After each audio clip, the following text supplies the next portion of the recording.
തുടങ്ങാം. ആദ്യമായി നമുക്ക് മൗന പ്രാർത്ഥന എഴുന്നേൽക്കുന്നത്.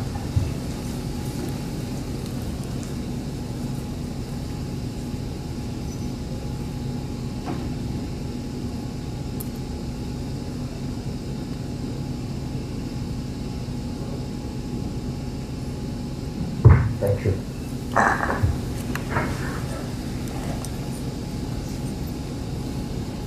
Good morning to everyone. ഇന്ന് നമ്മളുടെ കേരളത്തിലെ പൊതുമേഖലാ സ്ഥാപനങ്ങളുടെ ഡിപ്പാർട്ട്മെൻറ്റുകളുടെയും ഇന്റേണൽ വിജിലൻസ് ഓഫീസേഴ്സിൻ്റെ ഒരു കോൺഫറൻസാണ് നമ്മളിവിടെ നടത്തുന്നത്. ഈ കോൺഫറൻസ് നടത്തുന്നതിൻ്റെ ഉദ്ദേശം അഴിമതി തടയാൻ VACB മാത്രം വിചാരിച്ചാലോ ലോകായുക്ത മാത്രം വിചാരിച്ചാലോ നടക്കില്ല എന്നൊരു തിരിച്ചറിവിൻ്റെ അടിസ്ഥാനത്തിലാണ് ഗവൺമെൻറ് ഇങ്ങനെയൊരു തീരുമാനമെടുത്ത് ഇങ്ങനൊരു കോൺഫറൻസ് ഇവിടെ സംഘടിപ്പിച്ചിരിക്കുന്നത്. കഴിഞ്ഞ വർഷം ബാംഗ്ലൂർ ആസ്ഥാനമായ ഒരു സ്ഥാപനവും ട്രാൻസ്പെറൻസി ഇന്റർനാഷണൽ നടത്തിയ ഒരു സർവേയിൽ മനസ്സിലായത് ഇന്ത്യയിൽ സാധാരണ ജനങ്ങൾ 6,30,000 കോടി രൂപയോളം ഒരു വർഷം റീറ്റെയിൽ അഴിമതി, അതായത് സാധാരണ മനുഷ്യർ കൊടുക്കുന്ന കൈക്കൂലിയായിട്ട് ഇന്ത്യയിൽ നൽകുന്നു. 6,30,000 കോടി ഒരു വർഷം നമ്മുടെ സാധാരണക്കാർ സർക്കാർ ഉദ്യോഗസ്ഥർക്ക് നൽകുന്നു. നമ്മുടെ കേരളത്തിലെ അത് നമ്മുടെ ജനസംഖ്യ അനുസരിച്ച് ഡിവൈഡ് ചെയ്ത് കഴിഞ്ഞാൽ ഏകദേശം 30,000 കോടി രൂപ കേരളത്തിലെ സാധാരണ മനുഷ്യർ നമ്മുടെ സർക്കാർ ഉദ്യോഗസ്ഥർക്ക് നൽകുന്നുണ്ട്. ഒരു വർഷം 30,000 കോടി രൂപ. ഇന്ത്യയിലെ ഈ തുക എന്ന് പറയുന്നത് ഇന്ത്യയുടെ ഇൻകം ടാക്സ് റവന്യൂവിൻ്റെ ഏകദേശം 320%. നമ്മുടെ ഡിഫൻസ് ബഡ്ജറ്റിൻ്റെ 350% ആണ് ഒരു വർഷത്തെ നമ്മുടെ റീറ്റെയിൽ അഴിമതിയുടെ ഒരു ആകത്തുക. ഇന്ത്യയിലെ ആ ഒരു പഠനം അനുസരിച്ച് ഇന്ത്യയിലെ 2-ൽ 1 അവരുടെ ഏതെങ്കിലും ഒരു കാര്യം നടക്കാൻ വേണ്ടി അഴിമതി അല്ലെങ്കിൽ കൈക്കൂലി നൽകേണ്ടി വരുന്നു. ആഗോളതലത്തിൽ ഇത് 4-ൽ 1. ഇന്ത്യയിലത് 2-ൽ. നമ്മളൊരു 10 പേരോട് ചോദിച്ചു കഴിഞ്ഞാൽ 5 പേരെങ്കിലും അവരുടെ ഒരു കാര്യം നടക്കാൻ വേണ്ടി ബ്രൈബ് നൽകിയിട്ടുണ്ട്. എങ്ങനെയൊക്കെയാണ് ഈ ബ്രൈബിന്റെ തോത് എന്നും ആ പഠനം വ്യക്തമാക്കുന്നുണ്ട്. ഒരു പാസ്പോർട്ട് വെരിഫിക്കേഷന് നമ്മുടെ പോലീസിന് നൽകേണ്ടത് 200 രൂപ മുതൽ 2,000 രൂപ വരെ. ഒരു മാരേജ് സർട്ടിഫിക്കറ്റ് നൽകേണ്ടത് 4,000 രൂപ വരെ. ഒരു സ്ഥലം രജിസ്റ്റർ ചെയ്യണമെങ്കിൽ 5,000 രൂപ. ജനനം, മരണം, മാരേജ്, അങ്ങനെ എല്ലാ കാര്യങ്ങൾക്കും ഒരു റേറ്റ് നമ്മുടെ ഇന്ത്യയിലുണ്ട്. സംസ്ഥാനങ്ങൾ തമ്മിൽ ചെറിയ ചെറിയ വ്യത്യാസം ഉണ്ടാവും. ഏറ്റവും അധികം തോത് ചെന്നൈ നഗരത്തിലാണ്. അവിടെ ഒരു വർഷം അവിടുത്തെ സാധാരണ മനുഷ്യർ 92,000 രൂപീസ് കൈക്കൂലിയായിട്ട് നൽകുന്നുണ്ട്. ഏറ്റവും അധികം ചെന്നൈ നഗരത്തിലാണ്. ആ പഠനം വ്യക്തമാക്കിയതാണ്. എന്തുകൊണ്ടാണ് ഇങ്ങനെ നമ്മുടെ സ്ഥാപനങ്ങളിൽ ഈ അഴിമതി നടക്കുന്നത്? 1990 ശേഷമാണ് മാനേജ്മെന്റ് ഇതിനെപ്പറ്റി കുറെ റിസർച്ചുകൾ നടന്നു. ഡാർക്ക് സൈഡ് ഓഫ് ഓർഗനൈസേഷൻ എന്ന് പറഞ്ഞിട്ട് സാധാരണ ഓർഗനൈസേഷന്റെ ബ്രൈറ്റ് സൈഡിനെ പറ്റിയാണ് റിസർച്ച് നടത്തിയ. കാരണം തെളിവുകൾ ഏറ്റവും അധികം കിട്ടുന്നത്, എവിഡൻസുകൾ കിട്ടുന്നത് ബ്രൈറ്റ് സൈഡിനെ പറ്റിയാണ്. അതായത് എങ്ങനെ നല്ല പെർഫോമൻസ് ഉണ്ടാക്കാം, എങ്ങനെ ടീം ബിൽഡ് ചെയ്യാം, ലീഡർഷിപ്പ്, അങ്ങനെ കുറെ കാര്യങ്ങളെ പറ്റി ബ്രൈറ്റ് സൈഡിൽ റിസർച്ച് കുറേയധികം ഉണ്ടായി. പക്ഷെ ഡാർക്ക് സൈഡ് ഓഫ് ഓർഗനൈസേഷന്റെ റിസർച്ചിന് എവിഡൻസ് കിട്ടിയ എളുപ്പമല്ല. അതിന്റെ റിസർച്ച് മെത്തഡോളജി ഇല്ല. അതുകൊണ്ട് അതിന്റെ റിസർച്ച് പേപ്പേഴ്സ് ഇന്റർനാഷണൽ ജേർണൽസിൽ വളരെ കുറവാണ്. പക്ഷേ 1991 ആദ്യത്തെ റിസർച്ച്. അതിനുശേഷം ഈ 2014 തന്നെ ഏകദേശം 8ഓളം നല്ല research papers peer reviewed research ജേർണൽസിൽ, മാനേജ്മെന്റ് റിസർച്ച് ജേർണൽസിൽ പബ്ലിഷ് ചെയ്യപ്പെട്ടു. ഡാർക്ക് സൈഡ് കറപ്ഷൻ ഒരു പ്രധാന ഘടകമാണ്. അതിൽ നിന്നും ഈ റിസർച്ചുകളിൽ നിന്ന് മനസ്സിലായിട്ടുള്ളത് നമ്മുടെ സ്ഥാപനങ്ങളിൽ കറപ്ഷൻ തുടരുന്നതിന്റെ കാരണങ്ങൾ പ്രധാനമായിട്ടും 2ആണ്. ഒന്ന്, നമ്മൾ ന്യായീകരിക്കുക. 2, സോഷ്യലൈസേഷൻ. ഇങ്ങനെ 2 കാര്യങ്ങളാണ് പ്രധാനമായിട്ടുള്ളത്. ഈ ന്യായീകരണങ്ങൾ തന്നെ 6 വിധത്തിൽ റിസർച്ചിൽ പറഞ്ഞിട്ടുണ്ട്. ഒന്ന്, സാഹചര്യങ്ങളുടെ സമ്മർദ്ദം. അല്ലെങ്കിൽ ഞാനൊരു പ്രത്യേക വ്യക്തിക്ക് ഒന്നും ഇതുകൊണ്ട് ഒരു ദോഷം ഉണ്ടാവുന്നില്ലല്ലോ, അങ്ങനെ ഉണ്ടാവുന്നില്ലല്ലോ, അല്ലെങ്കിൽ എൻ്റെ ബോസ് എനിക്ക് കുറെ ഉപകാരം ചെയ്ത ആളാണ്, ഞാൻ താമസിച്ച് വന്നപ്പോഴത്തേക്കും എനിക്കൊന്നും പറഞ്ഞില്ല, അത് ദയക്കെതിരെ ഞാൻ എങ്ങനെ പറയും, അങ്ങനെയുള്ള കുറെ ന്യായീകരണങ്ങളുണ്ട്. 2, സോഷ്യലൈസേഷൻ, കോഓപ്റ്റേഷൻ, ഇൻക്രിമെന്റലൈസേഷൻ ആൻഡ് കോംപ്രമൈസ് എന്ന 3 വിധത്തിലാണ് റിസർച്ച് തന്നെ കാണുന്നത്. കോർപ്പറേഷൻ എന്ന് പറഞ്ഞു കഴിഞ്ഞാൽ നമ്മൾ പല വിധത്തിലുള്ള റിവാർഡുകളുണ്ട്. നമ്മൾ കറക്റ്റ് ആയിരുന്നു കഴിഞ്ഞാൽ നമുക്ക് പെട്ടെന്ന് ട്രാൻസ്ഫർ ഉണ്ടാവില്ല. വീടിന്റെ അടുത്ത് തന്നെ നമുക്കൊരു പോസ്റ്റിംഗ് കിട്ടും. ആ പോസ്റ്റിംഗിൽ തന്നെ നമുക്ക് കുറെ കാലം ഇരിക്കാൻ പറ്റും. നമ്മൾ ചെറിയ ചെറിയ കാര്യങ്ങൾ എന്തെങ്കിലും കുഴപ്പം കാണിച്ചു കഴിഞ്ഞാൽ നമ്മളെ സംരക്ഷിക്കാൻ ആളുകളുണ്ടാവും. അങ്ങനെ കുറേയധികം റിവാർഡുകൾ നമുക്കുണ്ട്. Fringe benefits. കോംപ്രമൈസ് എന്ന് പറഞ്ഞാൽ ബേബി സ്റ്റെപ്സിലായിരിക്കും നമ്മൾ ആദ്യം തുടങ്ങുന്നത്. ഓഫീസിലെ പേപ്പർ ചിലപ്പോൾ നമ്മൾ സ്വകാര്യ ആവശ്യത്തിന് വീട്ടിൽ കൊണ്ടുപോകും, ചെറിയ ചെറിയ കാര്യങ്ങൾ. അല്ലെങ്കിൽ നമ്മളൊരു പണി സ്ഥലത്ത് റോഡ് പണിയുന്ന സ്ഥലത്ത് പകരം മുഴുവൻ വെയിൽ കൊണ്ട് നിന്നു, അപ്പോൾ അവിടുന്ന് ലഞ്ച് അവിടെ കോൺട്രാക്ടർ നമുക്ക് വാങ്ങിച്ചു തന്നു, അല്ലെങ്കിൽ ഒരു പ്രോജക്ട് സൈറ്റ് വിസിറ്റ് ചെയ്യാൻ പോയി, നമുക്ക് അവിടുന്ന് എന്തെങ്കിലും ഒരു ഗിഫ്റ്റ് കിട്ടി പോകുന്നപ്പോൾ, അങ്ങനെ ചെറിയ ബേബി സ്റ്റെപ്സിൽ തുടങ്ങി കറപ്ഷൻ്റെ ലാഡറിൽ കൂടി മുകളിലേക്ക് നമ്മൾ കയറുക. അതാണ് ഇൻക്രിമെന്റലിസം എന്ന് പറയുന്നത്. ഇങ്ങനെ ഈ 6, 3, 9 വിധത്തിലാണ് ഇത് മ്യൂച്വലി റീഇൻഫോഴ്സിംഗ് ആണ്. ഈ നമ്മുടെ സ്ഥാപനങ്ങളിൽ കറപ്ഷൻ നടത്തുന്നതിൻ്റെ അല്ലെ തുടരുന്നതിൻ്റെ റൂട്ട് കോസ്. കറപ്ഷൻ തുടങ്ങുന്നതും തുടരുന്നതും ഈ 2 കാരണങ്ങൾ കൊണ്ടാണ്. നമുക്കിത് അവസാനിപ്പിക്കാൻ പറ്റുമോ? തീർച്ചയായിട്ടും പറ്റും. പക്ഷേ ഈ 2 കാര്യങ്ങൾ നമ്മുടെ ഓർഗനൈസേഷൻസ് നടക്കുന്നത് കൊണ്ട് ഓർഗനൈസേഷനിലെ ഇന്റേണൽ വിജിലൻസ് ശക്തിപ്പെട്ടാൽ മാത്രമേ ഇത് നടക്കുകയുള്ളൂ. നമ്മുടെ അഴിമതിയെ പറ്റി പറയുന്നത് ഒരു പൈപ്പ് ലൈൻ പോലെയാണ്. നമ്മുടെ കേരളത്തിലെ റോഡ് ആർട്ടിനെ പറ്റിയുള്ള പരാതികളാണ് വിജിലൻസിലെ പരാതികളുടെ ഒരു നമ്പർ നോക്കിക്കഴിഞ്ഞു കഴിഞ്ഞാൽ 1ാം സ്ഥാനത്ത് നിൽക്കുന്നത് റോഡുകളെ പറ്റിയുള്ള പരാതിയാണ്. റോഡ് പണിതു, 2 മാസം കഴിയുമ്പോൾ അത് പൊട്ടിപ്പൊളിഞ്ഞു, അല്ലെങ്കിൽ ഒരു പാലം പണിതു, അതിന് ക്വാളിറ്റി ഇല്ല. ആദ്യം അത് LSD പണിയുന്നതായിരിക്കാം, PWD പണിയുന്നതായിരിക്കാം, അല്ലെങ്കിൽ HED പണിയുന്നതായിരിക്കാം, പല സ്ഥാപനങ്ങൾ പണിയുന്നതായിരിക്കും. അപ്പോൾ ഈ കഴിഞ്ഞ വർഷത്തെ ബഡ്ജറ്റിൽ 3000 കോടി രൂപയുമാണ് റോഡ്സ് ആൻഡ് ബ്രിഡ്ജസിന് വേണ്ടി നീക്കി വെച്ചിരിക്കുന്നത്. ഈ 3000 കോടി രൂപ റോഡായിട്ട് സാധാരണക്കാരുടെ റോഡ് യൂസേഴ്സിന് ഉപയോഗിച്ചൊക്കെ ആ ലാസ്റ്റ് പേയ്മെന്റ്, അതായത് റിട്ടൻഷൻ മണി 2 വർഷത്തെ വാറന്റി പീരീഡിന് ശേഷം പേയ്മെന്റ് നടത്തുന്നത് വരെ ഒരു പൈപ്പ് ലൈൻ പോലെ ചിന്തിച്ചു കഴിഞ്ഞാൽ അതിൽ കുറേയധികം ലീക്കുകളുണ്ട്. പമ്പിനും ലീക്ക് ഉണ്ടോ എന്ന് ഇപ്പോൾ കാര്യമായി സംശയിക്കുന്നുണ്ട്. അപ്പോൾ ആ ലീക്കുകൾ നമ്മുടെ ഈ 2 കാര്യങ്ങൾ കൊണ്ടാണ്, ന്യായീകരണങ്ങൾ കൊണ്ടും പിന്നെ ഈ സോഷ്യലൈസേഷൻ കൊണ്ടുമാണ് അത് നമ്മുടെ സ്ഥാപനങ്ങളിൽ നടക്കുന്നത്. അപ്പോൾ ഈ ലീക്കുകൾ നമുക്ക് എങ്ങനെ അടയ്ക്കാൻ പറ്റും? അടയ്ക്കണമെങ്കിൽ ലീക്ക് പോയിന്റ്സ് നമ്മൾ ഐഡന്റിഫൈ ചെയ്യണം. അത് ഓരോ സ്ഥാപനത്തിലെ മാനേജ്മെന്റ്, പ്രധാനമായിട്ട് ഇന്റേണൽ വിജിലൻസ് ഓഫീസേഴ്സ് വിചാരിച്ചാൽ മാത്രമേ നടക്കുകയുള്ളൂ. 92-ലാണ് കേരള ഗവൺമെന്റ് ഇന്റേണൽ വിജിലൻസ് വേണമെന്നുള്ളതും അത് 97-ൽ ഒരു വിജിലൻസ് സെല്ലാകുമെന്നൊക്കെയുള്ള നിർദ്ദേശങ്ങൾ എല്ലാ സ്ഥാപനങ്ങൾക്കും നൽകിയത്. അതിനുശേഷം അതിനെപ്പറ്റിയുള്ള ട്രെയിനിങ് പ്രോഗ്രാംസ് IMG തന്നെ നടന്നിട്ടുണ്ട്. 2003-ൽ ഇതുപോലെ 2 ദിവസത്തെ ഒരു ട്രെയിനിങ് പ്രോഗ്രാം ഞാനിവിടെ അറ്റൻഡ് ചെയ്തതാണ് ഇന്റേണൽ വിജിലൻസ് ഓഫീസേഴ്സിന്റെ. അന്ന് ഞാൻ ട്രാൻസ്പോർട്ടിലായിരുന്നു. അപ്പോൾ അങ്ങനെ പരിശീലനങ്ങൾ നടത്തിയിട്ടുണ്ട്. പക്ഷെ എന്നാലും ഇന്ന് ഈ ലീക്കിംഗ് നമ്മൾ തുടർന്നുകൊണ്ടിരിക്കുന്നു. നമുക്ക് എങ്ങനെ ഈ ലീക്ക് അവസാനിപ്പിക്കാം എന്നുള്ളതാണ് ഇന്നത്തെ നമ്മുടെ കോൺഫറൻസിന്റെ പ്രധാനമായിട്ടുള്ള ചർച്ചാ വിഷയം. ഗവൺമെന്റ് തന്നെ മുൻകൈയെടുത്ത് ഇത് നടത്തുന്നതിന്റെ പ്രധാന കാരണം അഴിമതി അവസാനിപ്പിക്കുക എന്നുള്ളത് ഗവൺമെന്റിന്റെ ഒരു പ്രയോറിറ്റി ആയതുകൊണ്ടാണ്. അതുകൊണ്ട് ഇന്ന് ചീഫ് സെക്രട്ടറിയുടെ ചാർജ് വഹിക്കുന്ന നിവേദിത മാഡം തന്നെ ഇതിന് അധ്യക്ഷത വഹിക്കാൻ വേണ്ടി ഇവിടെ എത്തി. വളരെയധികം തിരക്കുണ്ട്. ഇന്നൊരു കോവളത്ത് വേറൊരു പ്രോഗ്രാം നടക്കുന്നുണ്ട്, പ്രധാന ഒരു പ്രോഗ്രാം. എന്നിരുന്നാലും ഇവിടെ നമുക്ക് ഈ ഒരു വിഷയത്തോടുള്ള ആ ഒരു പ്രയോറിറ്റി കണക്കാക്കിയതുകൊണ്ട് നമുക്ക് ഈ ചടങ്ങിന് അധ്യക്ഷത വഹിക്കാൻ വേണ്ടി ചേർന്നിട്ടുണ്ട്. നിവേദിത മാഡത്തിനെ നിങ്ങളുടെ എല്ലാവരുടെയും പേരിൽ ഈ വേദിയിലേക്ക് ഞാൻ സ്വാഗതം. നമ്മുടെ ലീക്കി പോയിന്റ്സ് നിങ്ങൾ ഐഡന്റിഫൈ ചെയ്തു, പക്ഷെ ചില ലീക്കുകൾ നിങ്ങൾക്ക് അടയ്ക്കാൻ പറ്റില്ല. അപ്പോൾ അത് അടയ്ക്കേണ്ട ഉത്തരവാദിത്വം BACB ഏറ്റെടുക്കുന്നുണ്ട്. അതിന് നേതൃത്വം നൽകുന്നത് BACBയുടെ ഡയറക്ടർ ശ്രീ വിൻസെന്റ് പോളാണ്. അദ്ദേഹത്തെ ഞാൻ ഈ ചടങ്ങിലേക്ക് സ്വാഗതം ചെയ്തു.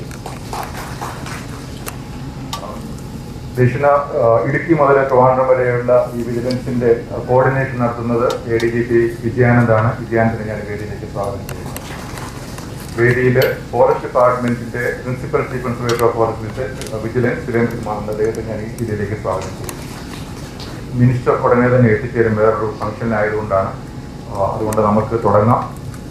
ഈ കോൺഫറൻസ് കഴിഞ്ഞ് നിങ്ങൾ തിരിച്ചു പോകുമ്പോൾ കഴിഞ്ഞ വർഷത്തെ ഇന്റർനാഷണൽ ആന്റി കറപ്ഷൻ ഡേ ആയ December 9-ന് എടുത്തൊരു പ്രതിജ്ഞയുണ്ട്, അല്ലെങ്കിൽ ഒരു തീം എന്ന് പറയുന്നത് 0 കറപ്ഷൻ 100% ഡെവലപ്മെന്റ് എന്നായിരുന്നു. ഈ 2014 December 9-ന് നമ്മൾ ആന്റി കറപ്ഷൻ ഡേയിൽ അങ്ങനെ ഒരു പ്ലെഡ്ജ് എടുക്കാനുള്ള ഒരു അറിവും അവയർനെസ്സും ഈ കോൺഫറൻസിൽ നമുക്ക് എല്ലാവർക്കും ഉണ്ടാവട്ടെ എന്നുള്ള ആശംസകളോടെ നിങ്ങളെ എല്ലാവരെയും ഞാൻ ഈ കോൺഫറൻസിലേക്ക് സ്വാഗതം ചെയ്യുന്നു. നന്ദി.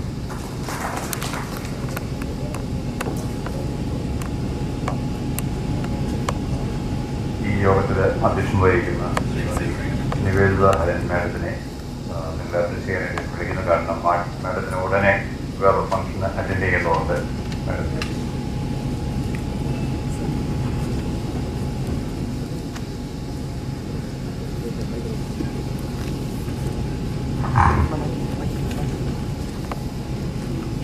my respected colleague, Director Vigilance, the additional directors, PCCA Forest, all the vigilance officers, other staff members of VSCB, and colleagues.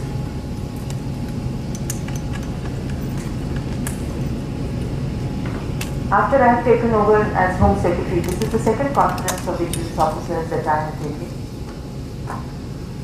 The first program was held sometime in the month of June, I think, where we had had extensive discussions with the vigilance officers. We have taken certain decisions and hopefully we have moved forward. Now, I did not say how important the role of Vigilance and Anti-Corruption Bureau, as well as the role of the vigilance officers, is in the present times. The additional director correct figures, pardon me, those figures are probably only the tip of the iceberg. They say that the black money economy is 250 lakh crores. It's mind-boggling. We don't know how much the amount is. But the fact remains that even though there is a very well set up structure for handling issues of corruption, is it delivering? That is the question that we need to ask. In Kerala, we have the VSCB, we have the vigilance officers who are the nodal officers for all vigilance related matters in every department, in every line department, under an HOD. There are the special courts, there are tribunals, and there is the Lokayukta. This is only the brief outline of the structure, the architecture of the vigilance handling mechanism.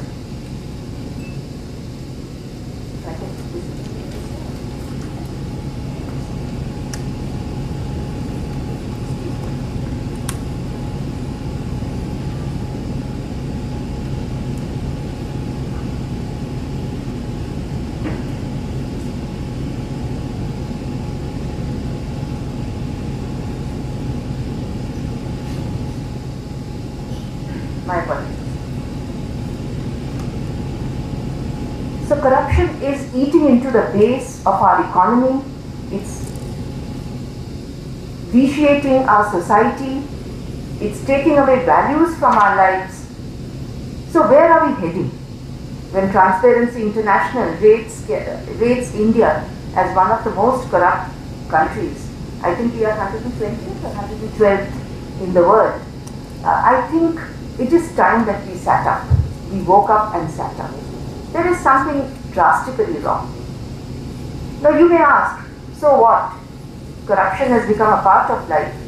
So why are we getting so agitated about it? We get agitated because corruption not only affects administration adversely, it does not allow government expenditure to reach the targeted people. And that is where the matter becomes worrisome. There was a figure quoted of 18 paisa per rupee, and now I was reading an article where it says that 18 paisa has now come down to probably 8 paisa, which means for every 100 paisa spent, only 8 paisa reaches the beneficiaries. I think there is something wrong, if not for any other reason, for this reason, that all the efforts of the government, all the budget that is provided for, is not reaching the targeted group. I am not going into the framework, into the broader issues. What I wish to speak about is the grassroots level problems. Now, if a grassroots level problem is tackled change level, what happens at the grassroots? Now, as you know, when cases are detected through various means, the same is brought to the notice of the administrative department. That department either takes action against the individual departmentally, or in selected cases, a case is registered before the special courts or before the tribunal. This is the whole process. Now, when we analyze this, we find certain problems. Let me enumerate those problems.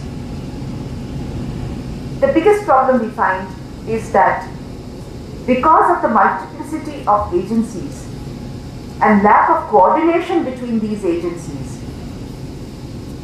often the cases are getting dismissed or persons are getting away due to sheer default, which means that the cases are detected. But because the matter gets so confused between all these agencies, the matter never reaches a logical conclusion, a logical end. Now that is something that we need to highlight and flag. The second point that I notice is the sheer number of cases. Government and Vigilance Department mark from Nokia, we have more than 2,000 files, live files pending. In the VSEB, the number of cases is many, many times more, because at any point of time there is inquiry going on. Within the departments, there will be many more cases, because in the Vigilance Department, after we have referred it to the concerned department, we close our file. And therefore, the concerned department, the administrative department, may have many more cases. Now, what does that mean? It means that there is a urgent need to reconcile and to coordinate the activities of the VSEB on the one hand and the administrative departments on the other, with the vigilance department coming as a go-between. Now this work is so important because there are cases we have come across where for 15 years the case has been pending. It has not gone to court also. It's pending with the concerned department, but even now no decision has been taken in the matter. The third problem is sheer delay. When a case is registered or a case is detected by the Vigilance Department, nobody can say how long it will take for the case to reach its logical conclusion. There are instances where, as I mentioned, I have come across cases where the case has gone on for 15, 20, 30 years without reaching a logical end. You might think that this happens only when the case is referred to the court. It's not only when the matter goes to the special court that the delay happens. The delay happens even at the official administrative level. And therefore this is a matter of concern.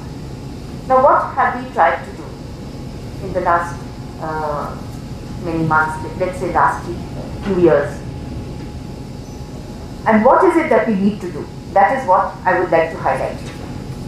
The first thing that we need to do is to ensure that all of us are on the same page, which means that whether it is the report or the reporting officer from the Vigilance Department, the investigating officer from the Vigilance Department, VSEB, the Vigilance Department officials and the Administrative Department section, as well as the HOD, because the matter goes mostly to the HOD, they are all on the same page.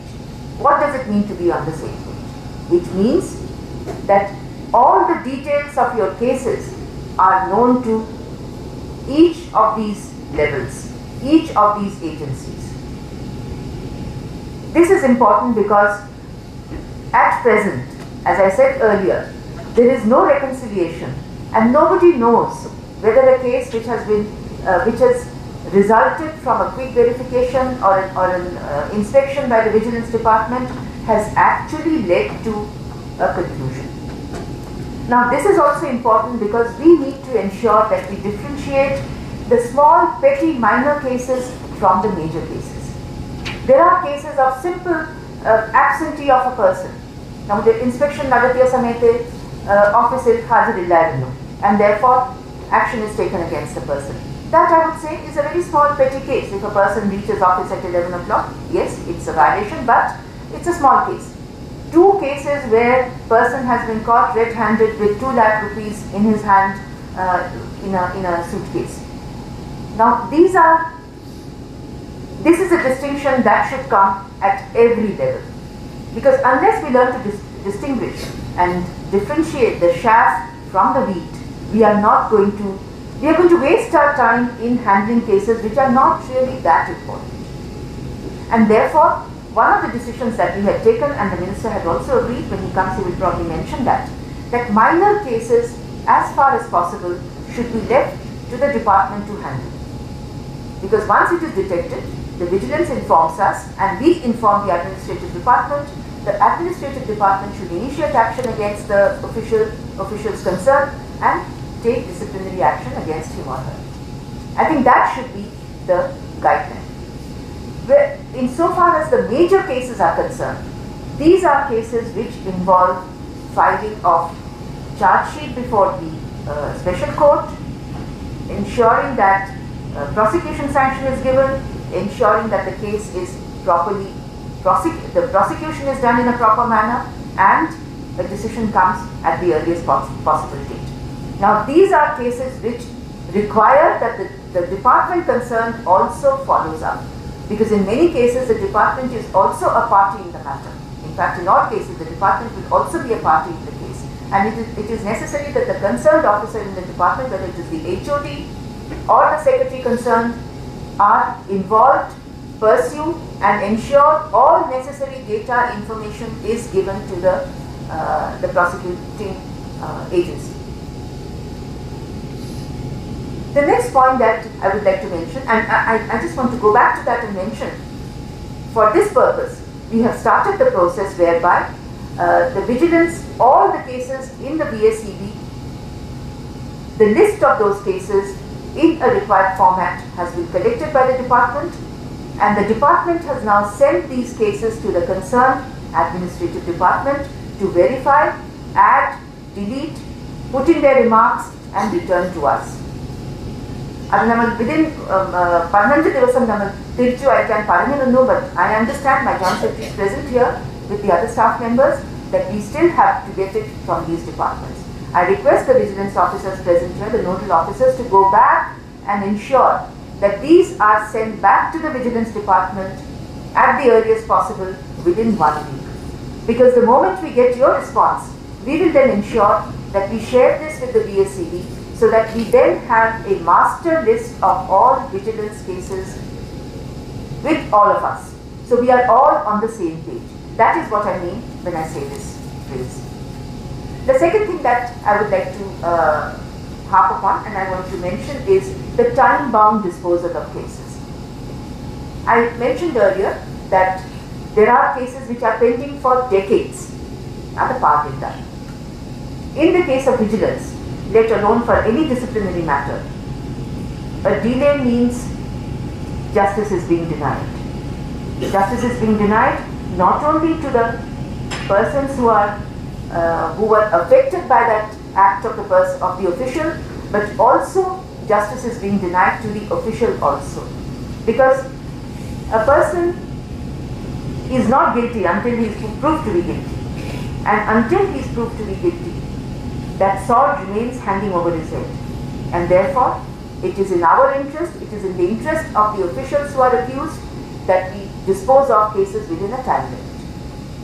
Now, Palat circulars in our time limit fixed cheyirunnu. We had mentioned that as soon as a case is referred to the concerned administrative department, they have to acknowledge within 1 week, they have to ensure that action is initiated within 1 month, and we had said that the action is completed within 6 months. But I do not think this time limit is being followed. I ask all the vigilance officers, the nodal officers, to kindly go back and refer to these circulars and ensure that the time limit is followed, because time limit is extremely important. Unless the time limit is followed, we are denying justice not only to the entire citizen of the state, but also to the officials who are accused in the matter.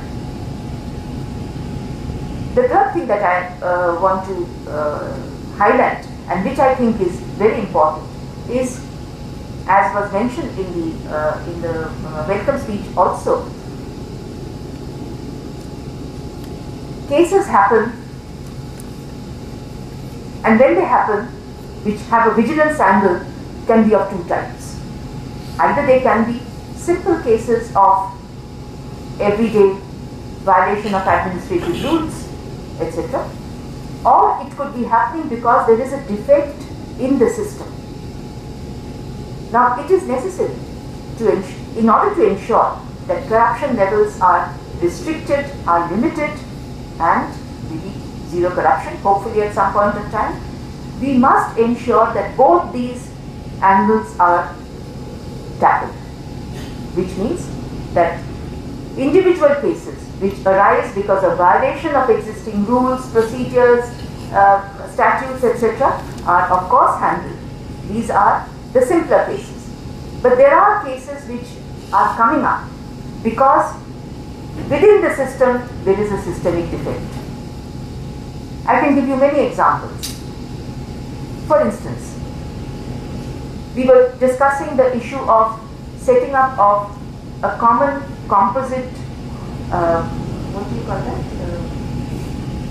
At the boundary, at the composite tax. I think anyone from commercial taxes will be able to prompt me. When you come in from the boundary, you need to have, at present there are 8 or 10 departments, and that department number goes up every time. Whenever this happens, an incident happens, the number goes up. Now, at the border check post, the composite check post, the presence of so many departments in a linear fashion actually leads to a situation where people are harassed. One, there is more chance of graft coming in, because if you have 10 counters, there will be 10 people who you will have to deal with, and therefore there is chance of graft creeping in. And third, there is lack of coordination between these departments. So when you look at a check post, there is excise, there is commercial taxes, there is health, there is revenue, there are so many departments concerned. But there is no coordination between them. Now, isn't it necessary for us to have a composite check post? If we have a composite check post, it means that the person comes in, the driver who drives in the vehicle comes in, whatever is to be verified is verified. If he is required to pay a tax from different agencies, he pays that at one common treasury counter, and then he can move away. Now, this involves a change in our method, the way we are functioning. And it is high time we make these changes, because we are now moving into times where there is so much of technology available, so much of database available, but we are not utilizing that. We still believe in following many of the procedures which are now outdated. Those procedures are actually causing delay. Those procedures are actually holding us back. So we need to think in terms of making improvement in our systems so that the system is simplified and the possibility of graft is reduced. Now, one of the things that is often mentioned is that the best way to ensure that corruption levels are lowered are the following. One, reduce the level of the interaction between the officials and the common citizen. Second, delegate. Delegate, but supervise. Because the more you concentrate power at a higher level, more chances of there being corruption. And third, ensure that there is simplification of procedure. Wherever possible, go online. As was being mentioned by the PCCF just now, they are going into a process of e-tendering for all timber. I think that is one of the best ways of reducing corruption, reducing complications, and bringing in simplicity. These are ways in which we can ensure that the system is improved. And this is something that the departmental officers can best identify. Because sitting here in VACB or sitting in the vigilance department, what are the areas, what are the problem areas for you? Which are the areas where there is possibility of corrupt practices? You need to identify those.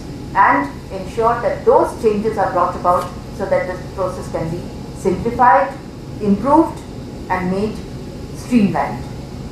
Now these are some of the areas where you need to think about. It is not that any department is by nature corrupt or any individual is by nature corrupt.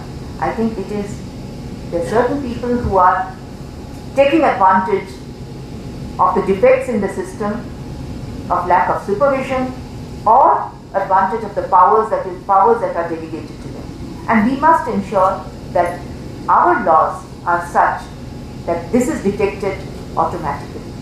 After all, how many inspections can a vigilance department officer do? They cannot inspect more than maybe 1% of the officers in a month, if not even less. Now, which means that if the inspection brings this much of corrupt practices into the forefront, imagine how many cases are going undetected. That is why I believe that each of these nodal officers who are functioning in your departments, you are actually functioning as a mini BACD. You are the smaller miniature of the BACD who are supposed to handle these cases in the same manner, with the same importance and with the same amount of alacrity as the vigilance department is doing. Unfortunately, very often the vigilance officers take their job in a very routinized manner. Please don't do that. The reason we are calling these repeated conferences and calling you here is because we believe that you are a very important part in the entire chain of corruption reduction. And that is the reason why you have to make sure that you are alert. You ensure that the guidelines issued are followed, the time limits are followed. When a letter comes to you or a case comes to you from the vigilance department, you ensure that the cases are sent to us in the shortest possible time. This is how you will be performing your duty. Your role is extremely important, but you must make sure that you perform that role in a manner that will benefit the system. Because unless we improve the system, I think the system would only get worse and worse, and there will come a time when it will become unmanageable, as it is probably becoming now. Therefore, I am happy that all of you are present here today. Take back something from this conference. Go back and ensure that the points that are mentioned at this conference are acted upon by you. Otherwise, the conference would be of no use. I would like to end by mentioning that even though the corruption levels are so high, I think the positive side is that the awareness that it is there has come amongst the citizens. And amongst the citizens, the demand that they should get the services, they should get their rights has come. And that, I think, is a very positive side, especially in our state, where people know what to demand, people know what they should get. And I think that kind of demand when it comes, that kind of question raising when it takes place, I think that would really make us more alert and make you all more alert to handle your work and do your work in a more effective manner. I'm happy you are all are here. Please have a good day of conference and go back and ensure that you abide by all the directions and circulars that are issued. Namaskar.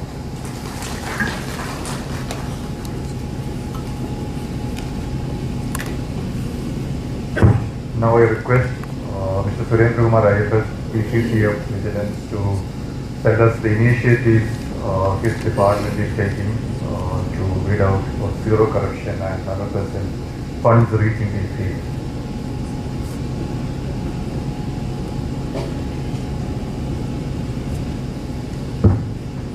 Respected Madam Haran, Director Vigilance, ADGP Vigilance, and my friends from different departments of the state government and PSC.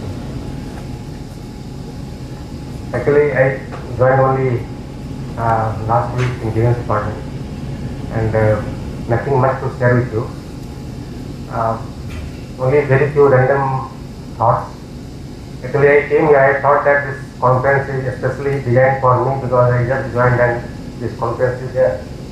So I can learn a lot from this conference, and that will be helping in my job. And see, of course, very time. And I will learn a lot from here and then try to implement it. Just a few random thoughts that I want to share.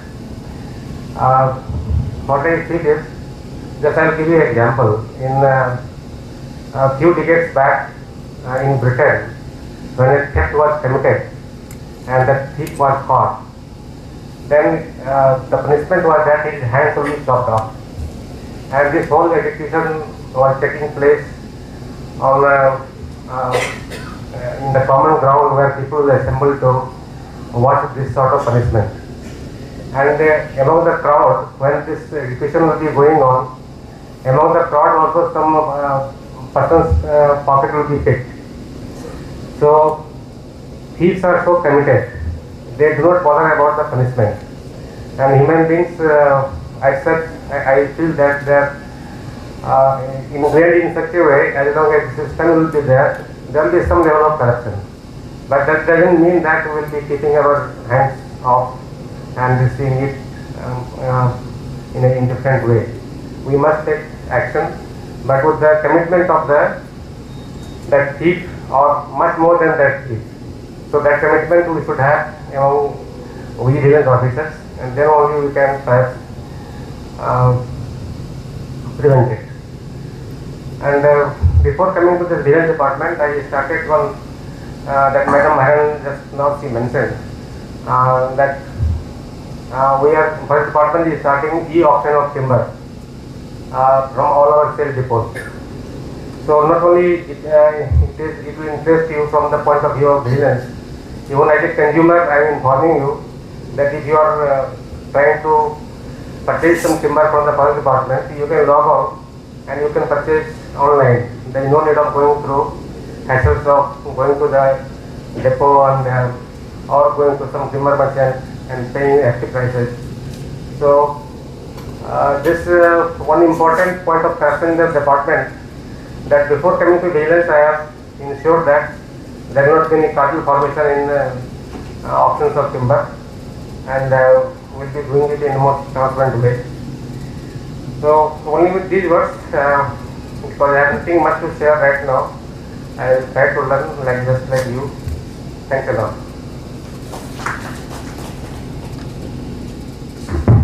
Thank you. Now I invite Mr. Sachindran, Additional Director of Vigilance Prosecution, to tell us about the role of internal vigilance and various government instructions in that regard, so that everybody is on the same board and everybody knows what the government intends and what the government expects you to do.